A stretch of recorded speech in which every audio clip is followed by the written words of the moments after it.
তোমরা সবাই কেমন আছো? আশা করি সবাই ভালো আছো আর আমিও ভালো আছি। এখন বাজছে সকাল 8টা। এখন থেকেই তোমাদের সঙ্গে নিয়ে ব্লগটা স্টার্ট করছি। আজকে দেখো পুরো ঘর দুয়ার পরিষ্কার করব বলে মনস্থির করেছি। তার জন্যই দেখো আগে প্রথমে পাখাটাকে ঝেড়ে নেব। আর পাখাটা এত উঁচুতে চেয়ারের উপরে উঠেও আমি হাত পাচ্ছি না, তাই ওইটাই ঝাড়ুটা দিই ভালো করে ঝেড়ে নেবো। আর দেখো ঝাড়ুটা ওপরের ঝুলগুলো ঝাড়তে ঝাড়তে ঝাড়ুটা ভেঙে গেল, তাই হাফ ঝাড়ু দিয়ে এখন পাখাটাকে যতটা পারি ঝেড়ে নেব। কিছু বেশি সেরকম ময়লা হয়নি, তাও পরিষ্কার করে নেবো একটুখানি দিয়ে। দেখো ঘরের চারিদিকটা দেখতেই পাচ্ছ কীরকম চারিদিকে সব জিনিস ছড়াছিটিনি হয়ে রয়েছে, সেগুলোকেও এক ধার থেকে গোছাবো। এরকম ময়লা হয়নি, দেখতেই পাচ্ছ চারিদিকে দেয়ালগুলো পরিষ্কারই আছে। প্রায় সপ্তাহে একবার করে ঝুলগুলো ঝেড়ে নিই, সেই জন্য আরও আজকেও একবার ভাবলাম ঝেড়ে নিই, পরিষ্কার করে নিই চারিদিকগুলো। সেই জন্য একটু চারদিকগুলো একটু করে ঝাড়ুটা দিয়ে বলিয়ে দিচ্ছি, যদি কোনো ঝুল থেকে থাকে সেগুলোও পরিষ্কার হয়ে যাবে। প্রায় সপ্তাহে একদিন করে আমি পরিষ্কার করে থাকি।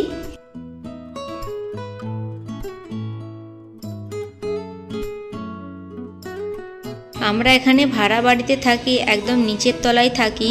তার জন্যই দেখো দেয়ালগুলো কীরকম ড্যাম পড়ে গেছে, জলের একটা কীরকম রয়েছে, মনে হবে দেয়ালগুলো জল দিয়েছি, কিন্তু না, এগুলো একটা ড্যাম পড়ে গেছে। সবচেয়ে নিচের তলায় থাকি, মানে এটা 3 তলা, আমরা সবচেয়ে নিচের তলায় থাকি, সেই জন্যই দেখো কেমন দেয়ালগুলো রসে গেছে।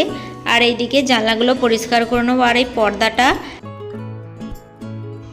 বাবু সারাদিন বাড়িতে থাকে আর এই দেখো বাড়ির দেয়ালগুলো কি অবস্থা করেছে। বাড়িতে বসে থাকবে আর আমাকে বলবে আটা মেখে দাও, ঠাকুর করব। সেই জন্য ওকে আটায় মেখে দিতে হয়, কারণ একা ও সেখানে স্কুলে যায় না, বাড়িতে তোকে কিছু না কিছু দিতে হবে। সব সময় তো আর ফোনটা দেওয়া যায় না, সেই জন্য ওকে আটা মেখে দিই।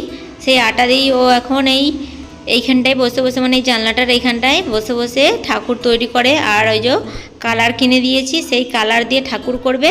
আর তার সঙ্গে সঙ্গে এই যে দেয়ালগুলো দেখতে পাচ্ছ, ওই কালার করেছে। আমি তবু বলি যে বাবু কালার করিস না, ঘর মালিক আমাদেরকে বকবে। যখন আমরা দেশে যাব তখন আমাদেরকে আর 2 মাসে অ্যাডভান্স পয়সাটা দেবে না, তুমি কালার করো না। কিন্তু কে কার কথা শোনে, ও তো সেই নুকি কালার করেই দেবে। আর আমাকে তুলতে হয়, যখন তুলতে আসি তখন আর দেয়াল থেকে ওঠে না। কী করব বলো, ছোট ছেলে থাকলে তো এরকম দেয়ালে কালার করবে, কিচ্ছু করার নেই। এই ঘরের পর্দাটাকে কেচে দেবো, কারণ এই পর্দাটা আয়ুষ কালার করে পুরো ভর্তি করে দিয়েছে, সেই জন্যই এই পর্দাটাকে আজকে কাচবো। আর ওই ঘরের পর্দাটা এখন কাচবো না, কারণ আমাদের জানলাগুলো একদম নিচেতে, দুটো পর্দা না দিলে সব বাইরে থেকে দেখতে পাওয়া যাবে যে ঘরে কি করছি না করছি। সেই জন্য এই ঘরের পর্দাটা আজকে কাচবো আর ওই ঘরের পর্দাটা পরে কাচবো। দেখো জানলাগুলোকে ভালো করে আগে পরিষ্কার করে নিই, কিছুই নেই তাও একবারটি ঝাড়ু দিয়ে ভালো করে পরিষ্কার করে নেব।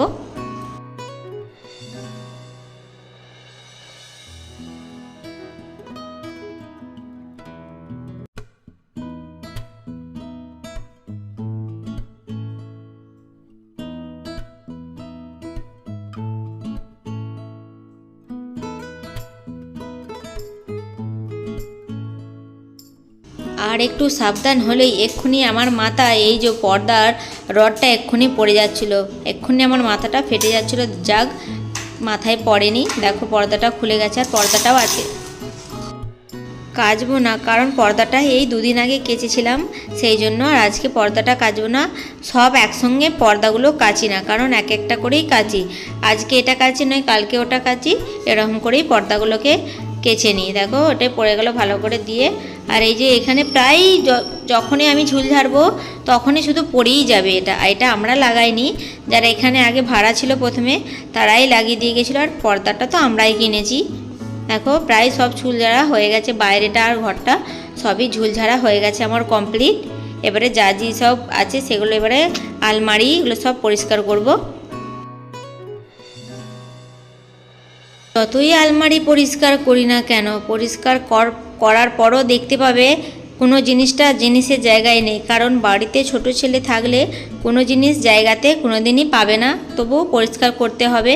দেখো তাই পরিষ্কার করতে স্টার্ট করে দিয়েছি। এখানে এক এক করে সব আলমারি আর এই দিকেরগুলো পরিষ্কার করে নেব।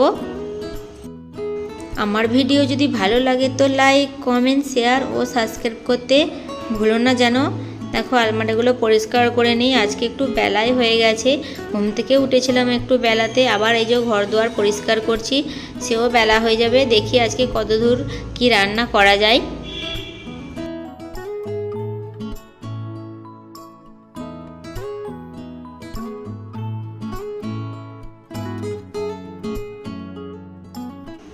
প্রায় দেখো আমার গোছানো প্রায় হয়েই গেছে।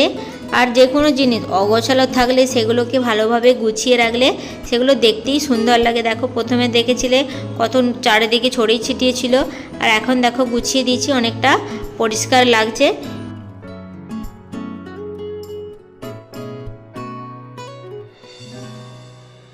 চলে এলাম, তোমরা তো দেখতেই পেলে যে দড়িতে কত জামা কাপড় ঝুলছিল, সেগুলোকেই এক এক করে গুছিয়ে নেবো। আর তোমরা হয়তো বলবে কি তুমি ঘর বাগিয়েছো, দেখো সব তো এক কাছেই রয়েছে। সেটা নয়, দেখো একটাই তো ঘর, এখানে ভাড়া ঘরে থাকি, আর এইটুকুনি আলমারি রয়েছে। দেখো দেশ থেকে যে পেটিটা নিয়েছি সেটা ওই নিচেটাতে রয়েছে, ওই দিকটায় আয়ুষের খেলনাগুলো রয়েছে। দেখো মাঝে যে বালিশ মশারি ব্ল্যাঙ্কেট দেখতে পাচ্ছ, ওখানে রাত্রের যে আমরা শুই সেই সব বালিশগুলো রয়েছে। আর দেখো ওপরটায় আয়ুষের টিউশন যাই তার ব্যাগ রয়েছে, আর ওপরে ওই যে ওষুধপত্র রয়েছে, আর এদিকে আমি মাথা চুরি তার জিনিস রয়েছে। আর এই যে নিচের থাকটা এই যে জামা কাপড়গুলো গুছিয়ে রাখছি, বাস ওখানেই, এর থেকে আর কোনো জায়গা নেই। ওই ঘরটাই ঠাকুর থাকে, ওইখানে, ওই জন্য আর কিছু রাখি না। এইখানেই যা রাখতে হয় এখানেই সব কিছু গুছিয়ে এর মধ্যেই রাখতে হয়।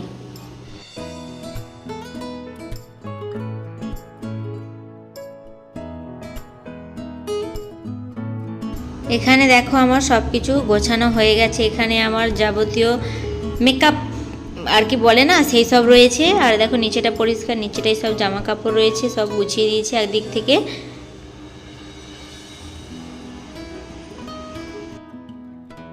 দেখো চলে এলাম ব্রাশ করার জন্য। সব কিছু সকালে সব কাজ কমপ্লিট করার পর আয়ুষকেও ব্রাশ করতে দিয়ে দিলাম, আর নিজেও করলাম। আমি সকালে ঘুম থেকে উঠে ব্রাশ করি না, ঘরের সমস্ত কাজ কমপ্লিট করে তারপর ব্রাশ করে তারপর চান করতে যাই। এই দেখো তার জন্য আমি এখন ব্রাশ করে নিচ্ছি, আর আয়ুষকেও ব্রাশ করিয়ে দিচ্ছি। ব্রাশ করার পর এখানে আমি আয়ুষকে 2 ঘট জল খাইয়ে দিলাম। খালি পেটে জল খাওয়া ভালো, সে বাচ্চাই হোক আর বড়ই হোক, সকালে কিছু খাওয়ার আগে, ব্রাশ করার আগেও খালি পেটে জল খাওয়া উচিত সবারই। তারপর দেখো সবাইকে সব কিছু করার পর এবারে চলে গেলাম চান করার জন্য, চানটা করে নিই। আর এই দিকে দেখো সব কিছু এই যে এখন কাচবো, তারপর আমি এখন চান করব। চান করার পর ঠাকুরকে খেতে দিয়ে তারপরে চলে এলাম রান্না করার জন্য। আজকে রান্না করব কচুর ঝোল আর আলু দিয়ে বেগুন দিয়ে একটা সবজি, সেটাই এখন কেটে নিয়েছি, সেটাই আজকে তোমাদের সঙ্গে শেয়ার করব যে কচুর তরকারি কিভাবে করে। দেখো এখানে কড়ার মধ্যে আমি সরষের তেল দিয়ে দিয়েছি। তেলটা গরম হয়ে যাওয়ার পর এখানে কচু, মূলো, বেগুন দিয়ে ভালো করে এটাকে ছকে নেবো। ভালো করে না ছকলে খেতে ভালো হবে না। যে কোনো জিনিস ভালো করে যতক্ষণ না ছকবে সেই জিনিসে ভালো টেস্ট আসবে না। এখানে এগুলোকে সব ভালো করে ছকে নেবো। একটু সামান্য নুন দিয়ে দিলাম, যাতে ছকার সময় সবজির মধ্যে সব নুনগুলো চলে যায় আর সেদ্ধ তাড়াতাড়ি হয়ে যাবে।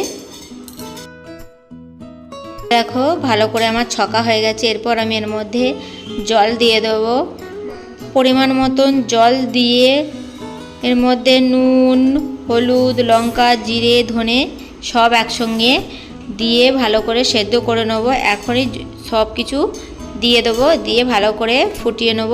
এইভাবে ঝোল করলে কি হয়, স্বাস্থ্যের পক্ষেও ভালো, কারণ এতে বেশি তেল মশলা রিচ থাকবে না, একদম হালকাভাবে তৈরি করছি। দেখো সব কিছুই দিয়ে সেদ্ধ করে নেব।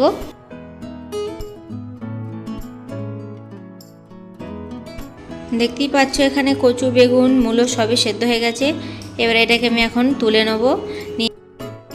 কড়াইয়ের মধ্যে এখন সরষের তেল, তেজপাতা আর পাঁচফোড়ন দিয়ে একটু ভেজে নিয়ে আর অল্প পরিমাণ পেঁয়াজ বাটা দিয়ে দিয়েছি। পেঁয়াজ বাটা দিয়েই সম্বরবো, যাতে ঝোলটা খেতেও ভালো হয়, টেস্টি হয় আর স্বাস্থ্যের পক্ষে উপকার হয়। পেঁয়াজটা দিয়েছি কারণ আদা রসুন কিছুই দিইনি, সেই জন্যই পেঁয়াজটা দিয়েছি। পেঁয়াজটা ভালো করে ভেজে নেওয়ার পর কচু, বেগুন সেদ্ধ করে রাখা ঝোলটা এর মধ্যে দিয়ে ভালো করে একবার ফুটিয়ে নেব, যতক্ষণ না একটা ভালো সেন্ট বেরিয়ে আসে এ দেখো দেখছি যেগুলো কচুগুলো সেদ্ধ হয়নি, যেগুলো সেদ্ধ হয়ে গেছে প্রায় সবই সেদ্ধ হয়ে গেছে। এইভাবেই তোমরা বাড়িতে একবার রান্না করে দেখবে, কেমন খেতে হয়েছে আমাকে কমেন্ট করে অবশ্যই বলবে। আর আমার ভিডিও যদি ভালো লেগে থাকে তো লাইক, কমেন্ট, শেয়ার, সাবস্ক্রাইব অবশ্যই করো। আবার তোমাদের সঙ্গে কাল দেখা হচ্ছে। আজকের মতন এখানেই বিদায়।